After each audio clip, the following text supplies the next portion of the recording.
BJP and the Congress have locked horns over the grand old party's vow to conduct a wealth survey in the country if voted to power. Prime Minister Modi and Rahul Gandhi have traded barbs as the row explodes. The Prime Minister maintains that the Congress will snatch away the assets of the people of the country, including their property and jewellery. The Gandhi scion has hit back, stating that the BJP is panicking and is taking recourse to attacking the Congress over this issue. While promising that the Congress will return a small amount of the money to 90% of the people, Rahul Gandhi has further hit out at industrialists, stating that their wealth has ballooned in the past 10 years. Amidst this political face-off, we take a pause to examine this statement. If the Congress realizes its promise and distributes wealth, what does it mean for the industrialists in this country? The contribution to India's economy is not just in terms of the money they usher in, but is also in terms of the millions of people they employ. So what happens if we are going to lose them? That's exactly what we discussed with our guest, Dr. Sharat Kohli, senior economist with us on the program. Professor Madhav Nalapa, the editorial director of the Sunday Guardian, also joins us on the show. Mr. Sumit Peer, political analyst, senior political analyst with us on the program as well. Professor Nalapa, I'll begin with you, sir. The Congress party per se has not mentioned the word redistribution in their manifesto. But a number of their top leaders have gone on to say that a socio-economic survey will allow them to bridge the gap in income distribution, which has only widened in terms of its spectrum and gulf after the BJP came to power. What are your views on this, sir? This is a gulf, this is a gap which has existed since independence, perhaps even much before that. Why is this something which is being politicized right now? And what are either party going to gain out of it, rather than, in fact, just putting out a difference between the haves and the have-nots? Well, I'd like to say that China got transformed after Deng Xiaoping said to get rich is glorious. I think the aim of economic reform is to ensure that the middle class becomes rich and the lower classes become the middle class, not make everybody poor.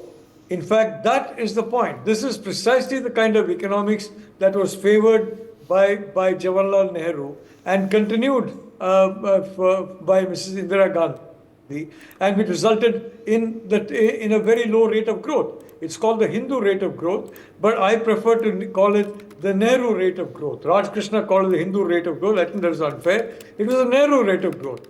And only after Narasimha Rao broke the shackles and said there's nothing wrong in private business, there's nothing wrong in making a profit, did the economy start moving, and moving fast.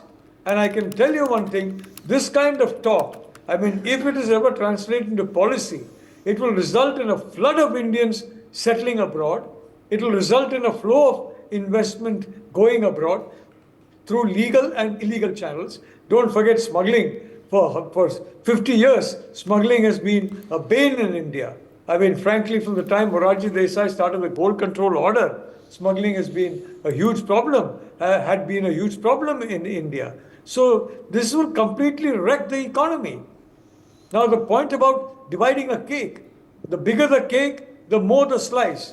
A smaller slice of a large cake is much better than half a slice of a very small cake. And what Rahul Gandhi is suggesting will shrink the cake to very small size. India is once again going to become one of the fragile 50, if I may say so. And it's once again going to become a country which is not moving up, which is not considered to be in any way a challenge to China and the US, but is now then is going to compete with some of the poorest countries in the world. It will be a race to the bottom. So I'm really surprised that the leader of a national party is saying this. And most importantly, Vineet, they have been in power for so many years. In the 10 years of the UPA, the very businessmen whom Rahul Gandhi is naming, they did exceptionally well. Look at them. Look at their track record. Look at how well they did during the time when Sonia Gandhi was in control of the government and Rahul Gandhi was her right hand. They did exceptionally well. So please, Mr. Rahul Gandhi, turn the mirror on yourself. These same people did exceptionally well under your government. Now they're doing well. Previously, they did exceptionally well during your government. All right. Dr. Kohli, as an economist, how do you look at this wealth redistribution concept, if we can call it that? And can you recall anything, in our history, other than what happened perhaps after the Red Revolution in the former USSR? I can't think of any other country which actually laid emphasis on something like this. Well, thank you, Vineet. Thanks to my fellow panelists and the NewsX viewers. Yes, your memory is spot on. Lenin and Stalin is what I can recollect, when this kind of mindset used to be there. I think Mr. Gandhi wants to take the country, or whosoever in the Congress has said that, wants to take the country in ancient times. A ridiculously catastrophic idea, I would say. Thankfully, on a lighter note, all the election surveys do not indicate Congress coming back to power. So I think we can relax a bit. We can discuss, but we can relax a bit. That thankfully they are not coming back to power, so this will never be implemented. But theoretically speaking, as I said, it's a ridiculous idea, redistribution of wealth, from taking away, as I agree with Professor Nalapat, you will find all the industrialists running. And a very ironical aspect, Vineet, is that, Congress, when I hear them in the debates, I have been in so many debates of late, with them after the elections were declared. They said that all that vikas is not being done by BJP. This wasn't there when we were there, that wasn't there when we were there. They've been talking about the Tatas, the Birlas. Didn't they flourish in our time? We brought a lot of economic prosperity to the country. What happened to those statements? All of a sudden, these industrialists, these wealth creators have become criminals. You want to take away, you want to act as a bad Robin Hood, take away their wealth. Do you think they're going to remain in the country? The answer is no. I think Congress would have been better off to speak about wealth creation. And a very interesting point, Vineet, I spoke to a few villagers. That will you accept redistributed wealth? And these villagers came from a very, very poor background. They were having their income between 10 and 15,000 a month. Some of them were daily wagers, some of them were rickshaw pullers. I asked them that here is Mr. Gandhi probably taking away wealth from somebody and wanting to give it to you. Will you accept it? And you'll be shocked to know the answer of all of them was no. Sahab, hame khairat nahi chahiye. It is better if the government can create opportunities for us, teach how to fish. Do not distribute fishes. If you teach him how to fish, he will be able to earn his livelihood for the rest of his life and for his family also. And this whole inheritance tax, which resonates. What Mr. Gandhi said, Mr. Pitroda said, although Congress is trying to disassociate itself from Mr. Sam Pitroda's without knowing that it is simply a resonation of what Rahul Gandhi said, inheritance tax. Even in America, this tax does not exist. I don't know from where the facts came out. In 1984, Congress by itself had abolished it. When Mr. VP Singh was the finance minister, Mr. Rajiv Gandhi was the prime minister, this inheritance tax used to be in India because it was considered outdated, because there are so many ways to escape it. I can form a trust and I may rather not give any inheritance tax. And there are many ways to escape this tax, and it is considered as regressive. And American systems and our system, social values are radically different. In America, you don't have families. The moment your child goes in grade 10, he's asked to stay alone. He has to earn his own living, and after a few years, the child doesn't even remember his parents' names. Here we have parents, we've got grandparents, you've got parents who earn for their children for the rest of their life. Tell me, Vineet, don't you earn for your children? I mean, whatever you're doing now is for the betterment of your children's future. I don't think this concept can ever work in India. It's a ridiculous idea altogether. I think Congress is losing its parts. It's desperate now. Desperate because it knows that there is no way it can come to power. So that just throw something in the gauntlet which can probably get you votes. This is a very desperate and a catastrophic attempt. And I don't think people are going to believe it, because logistically this is not possible. Mr. Gandhi has, in his Wayanad nomination, Vineet, declared 22 crores of his net worth. Some of them are mutual funds, some of them are shares. They are in public domain, so I am opening no secret information. Some of them are shares, and the shares have, by the way, grown during Prime Minister Modi's periods and his policy. Now, I have a list of 100 people who are interested in taking 22 lakhs each out of the 22 crores. So let charity begin at home for Mr. Gandhi. If he wants to redistribute, start by doing it. I mean, Sumit also wants to stand in the queue. He was telling me before, for getting that 20 to 25 lakhs will change the lifestyles of a lot of people in this country. So let charity begin at home. He should take the lead, and we'll all follow that, Vinny. All right. Great point, Dr. Goli. And Sumit, the Congress party is specifically livid that the Prime Minister mentioned the Muslim community in his speech. Do you think that has a particular bearing or focus on what the Prime Minister's message originally was and where it has supposedly been diverted to? You see, Congress is running with the hare and hunting with the hounds. The problem is that they have lost the election, they have lost the plot, they have lost everything.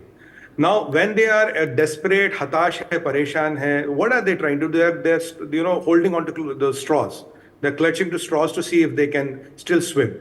The problem here is Rahul Gandhi ji is talking of a krantikari idea, revolutionary idea. And in this revolutionary idea, the first thing is that I'll assess everybody, I'll redistribute the wealth, and the minorities will get a higher stake right to, they will have a right to education, they will have a right to poshak, will have their own life, they will get privileges, they will get benefits.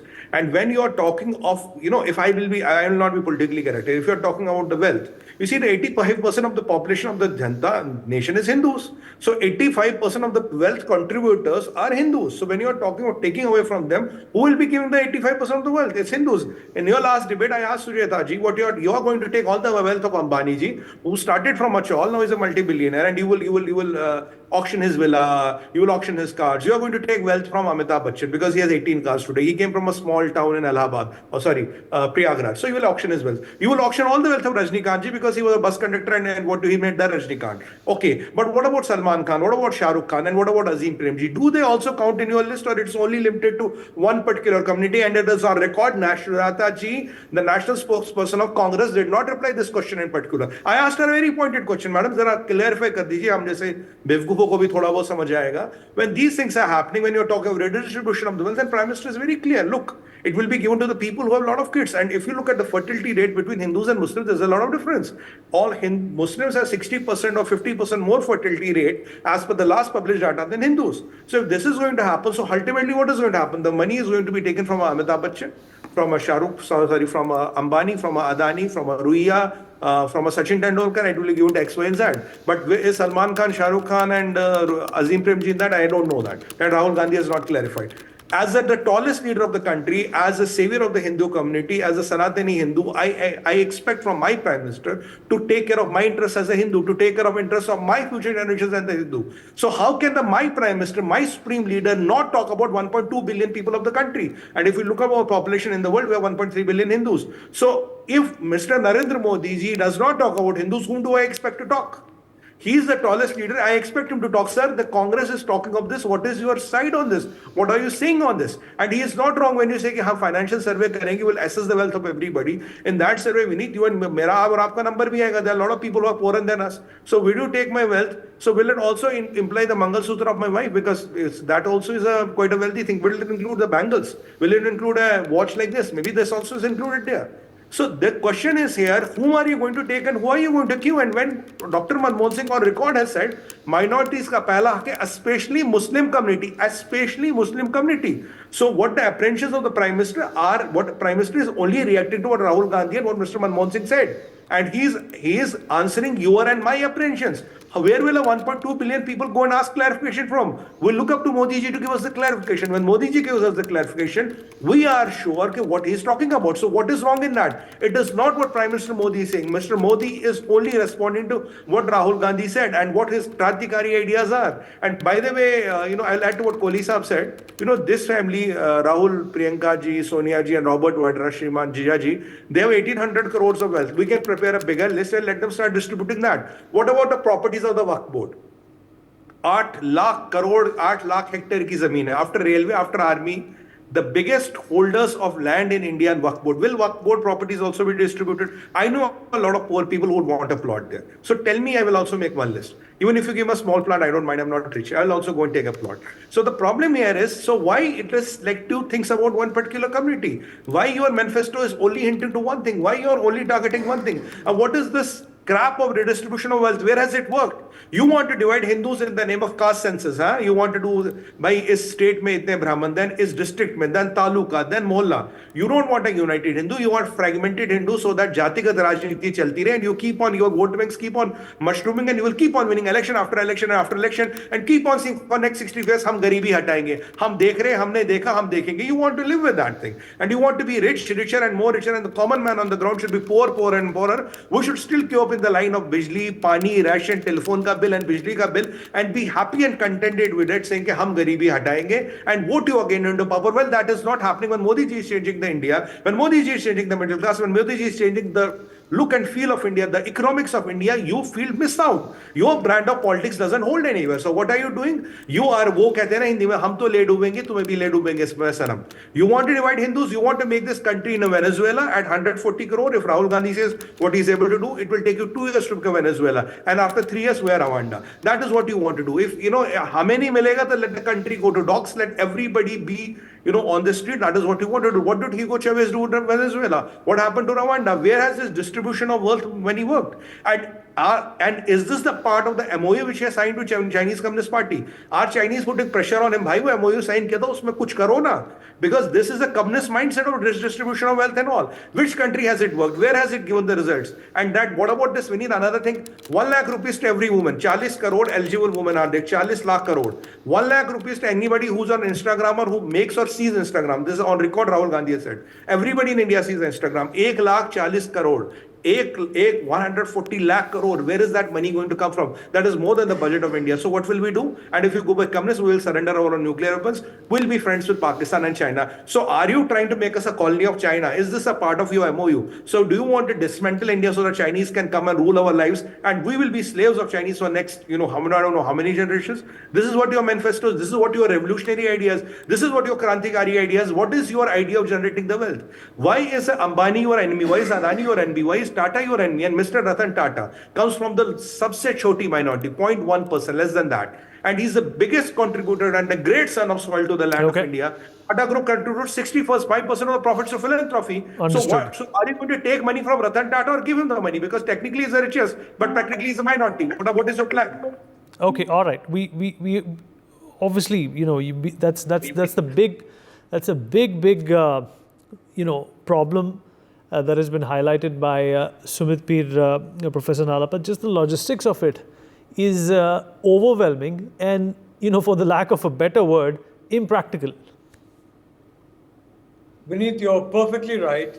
The fact of the matter is the collapse of the Soviet Union was proof that the collective model does not work.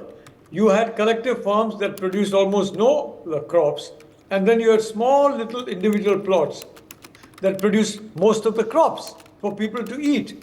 And now look at China. China started growing when economics became more important than politics.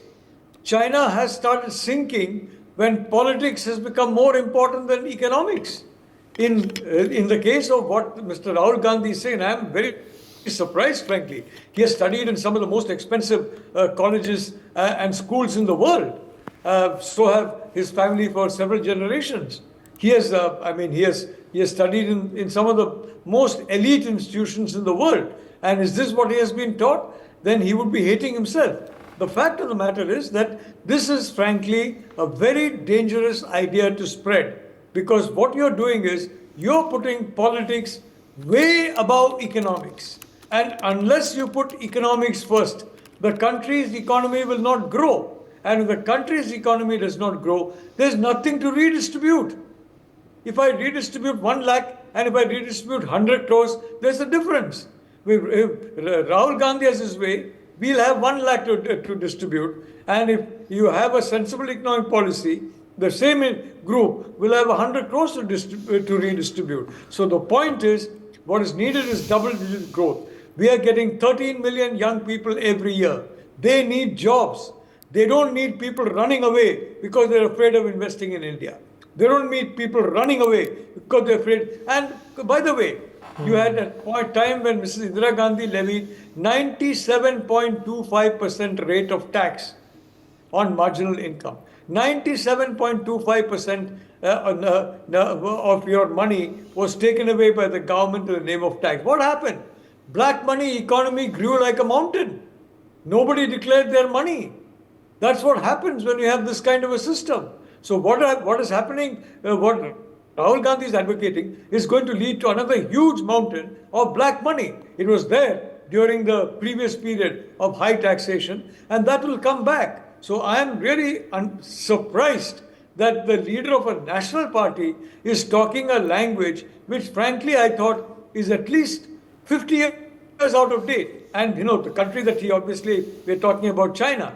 China, when Deng Xiaoping said economics is in command, the economy grew by double digits for more than a generation. Now when Xi Jinping is saying politics is in command, the economy is shrinking every year. And for the last 3 years, FDI into India has become higher than FDI into China. If Rahul Gandhi ever takes over as Prime Minister, in 6 months' time, I can tell you, India's FDI will be not higher than China, it will be 1/10 of China's. Absolutely, sir. Mr. D.P. Goyal, Managing Director of Concurrent Control Systems Private Limited, is also with us. Mr. Goyal, appreciate you joining us. I hope you can hear me. Yeah, I can hear you, yeah. Well, we are talking about redistribution of wealth. How, there is a certain strata of people in our country who have accumulated, according to the Congress Party, it's 1% who have accumulated 99% of the wealth. And the 99% of the people only have 1% of the wealth. They have proposed some dramatic steps. One of them is redistribution of wealth, which is taking from the rich and giving it to the poor, like a Robin Hood movie. But at the same time, this is a concept which does not apply to the capitalist system that India is so used to, and a system which has led it to the stature that India enjoys in the world today. What do you make of what's going on? I don't want you to get into the politics. I just want you to understand, how is this even beneficial for anyone, including corporates and the industries that India is running and using to employ thousands and thousands and millions of people?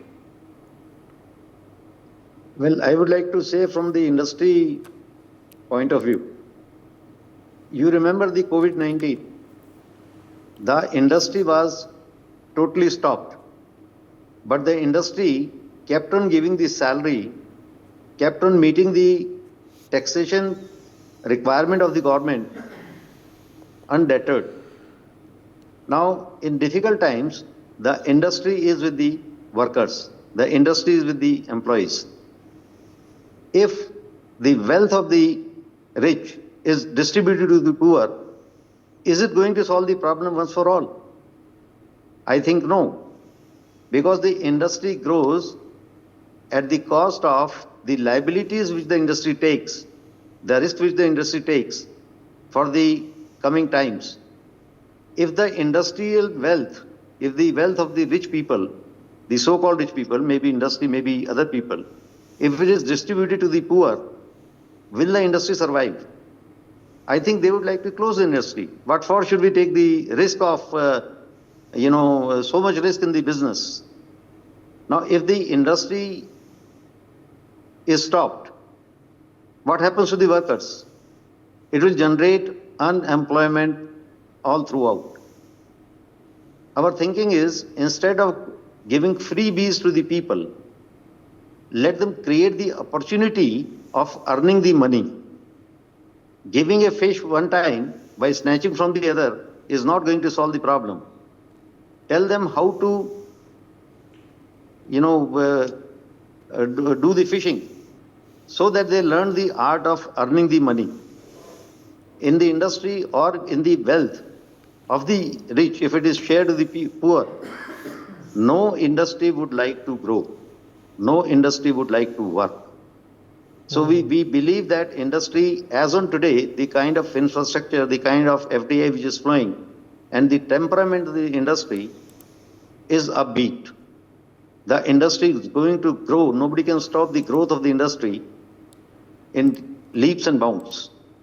So instead of discouraging the people to grow, let us not snatch away their wealth and distribute to the poor and make the rich also poor. Our aim should be to make the poor rich, not the rich poor. Thank you. Absolutely. Sumit and Dr. Kohli, concluding thoughts from you, and then we wrap up. I think the agenda here seems to be to dismantle India's growth, to dismantle India from 1.8 to 4.1 trillion in 10 years. This Congress cannot fathom this thought. So are they working to somebody's design, somebody's plans? Because what Mr. Goyal said, I've been saying that you want to dismantle everything. You want to stop the India. Is this the great Chinese plan? Is a part of the Chinese MOU? Because logically speaking, as a patriotic Indian with a sane mind, you can never ever come an idea like this. It is the time to grow and take India to the next level. You're talking about redistribution of wealth, a flawed idea which has not worked anywhere in the world. You are just trying to get millions unemployed here. You are trying to stop our GDP. You are trying to wreck our defenses because we won't have money for anything. We cannot have this army. We cannot have this navy. So what are you working on? Is this the agenda of China or Pakistan? तो ये तो बता दो किसका agenda or deep state. I think only one of these three can have this agenda. Whose agenda are you carrying, Mr. Gandhi? That is the question I want to ask you. Okay, Dr. Kohli. Well, I think, if you take a very simple case study, suppose on distribution, somebody receives 50,000, an employee of Reliance getting 5 lakhs per annum. Obviously he will have to give up the job because Mr. Ambani or whosoever is the industrialist will not be able to continue that industry. There will be no future. So he will have to quit the job. So getting that one time 50,000 or earning 5 lakh rupees per annum. Well, here's the choice. So I think was Mr. Gandhi he has to do some introspection and think of the consequences that his Chinese government, as Sumit rightly said, has tried to interfere with the businesses by putting their representatives on the board. Look at what has happened. Its growth has come down. The investments are moving to other places, including India. So small interference, like putting your representatives on the board of the companies, is having those kind of repercussions. Imagine if wealth is snatched away in inverted commas, what will be the repercussion? I think one time you will make everybody happy, but after 2-3 months, you will make every single person of the country poor for that matter. Right. And Dr. Kohli, do you also think that something like this, if implemented, is naturally going to lead to some sort of an anarchy? Obviously. Well, forget about anarchy, we need anarchy definitely. But then this is going to lead to an outflow of capital from the country. I mean, everybody who's earned, let's say, who's got a balance of more than 50 lakhs or 1 crore, including the real estate and property, or everybody in the city, by the way, is more than 1 crore because of the property prices. So everything is going to be liquidated, including the Mangal suit. And then the next day, what you'll do, you liquidate, book a flight to UK, Europe or America, buy citizenship there and get out of the country. So let Mr. Gandhi try and create wealth out of non-wealth creators. What will the poor do thereafter? There'll be massive unemployment, Vineet, if I say it in one word. All right. Appreciate everyone joining us. We've run out of time. We're going to take a short break. We'll be right back with more. Stay tuned. For more such videos, subscribe to the NewsX YouTube channel, hit the bell icon.